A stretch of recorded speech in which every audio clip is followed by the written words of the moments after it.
দেখো দেখো, অনেক তো করেছো, এবার একটু দেখতে খারাপ লাগছে নাকি? এই থামুন, বলাই জানেন কিছু? থামুন, আজ দুটো টাকার সব বলা যায়। মাননীয় স্পিকার মহোদয়, আমি প্রথমেই আপনাকে দেশের প্রাচীনতম এই যে পবিত্র হাউস, সেই হাউসের এই হাই অফিস, সেখানে নির্বাচিত হওয়ার জন্য ইউনানিমাসলি আপনাকে আমি শ্রদ্ধা জানাই, অভিনন্দন জানাই। আজকে এই 26-এর ধর্মযুদ্ধে, এটা তো মেয়ার একটা ইলেকশন ছিল না, এটা শুধুমাত্র একটা সরকার গড়ার আর নির্বাচিত হয়ে আসার ইলেকশন ছিল না, এটা ছিল ধর্মযুদ্ধ। সেই ধর্মযুদ্ধতে যারা জিতে এসেছেন আমি তাদের অভিনন্দিত করছি। স্যার, একটা জিনিস করতে হবে, মাননীয় মুখ্যমন্ত্রী রয়েছেন, এই সদনে কোন রাষ্ট্র বিরোধী স্লোগান, দেশ বিরোধী স্লোগান চলবে না। আইন করে বন্ধ করতে হবে, আইন করে বন্ধ করতে হবে, প্রয়োজনে বিল এনে। পশ্চিমবাংলা সাপ মুক্ত হয়েছে, পশ্চিমবাংলা পাপ মুক্ত হয়েছে, পশ্চিমবাংলা ভয় মুক্ত হয়েছে। যারা যারা হাউসের ভেতরে, মাননীয় শোভনদেব চট্টোপাধ্যায় মহোদয়, তাকে বলতে হলো, এখানে এক বলতে হচ্ছে, কিছু করার নেই। কালকে কেউ হাইকোর্টে গেছিলেন, আজকে সর্বভারতীয় তৃণমূল কংগ্রেসের সারা বাংলার দল, তার আবার সর্বভারতীয় সাধারণ সম্পাদক, সে ব্লক অঞ্চল থেকে বিজেপি প্রার্থীদের, থামুন, বলাই জানেন কিছু?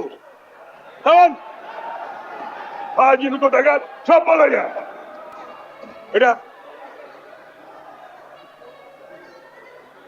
ও কিছু হবে না বলে উঠে লাভ নেই, বসো, উঠে লাভ নেই, বসো, না বলতে দিতে হবে।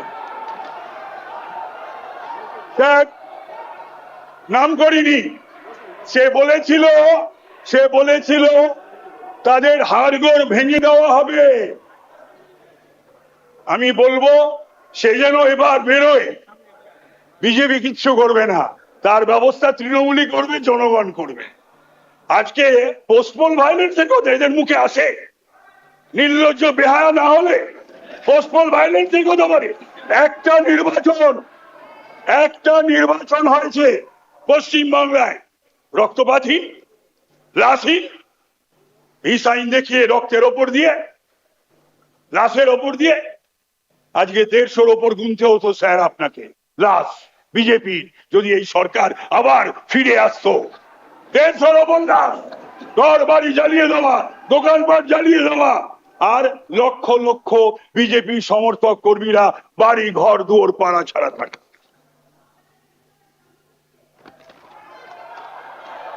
তো সুতরাং আমি বলছি না, একটাও হয়নি। হলে পরে 12,500-এর নাম থাকবে আমার, আমি জেলে যাব।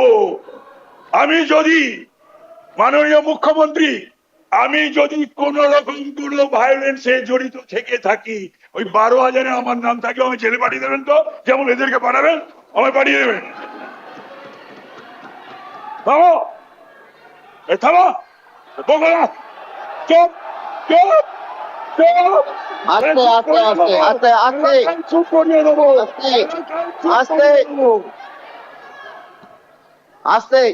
তাই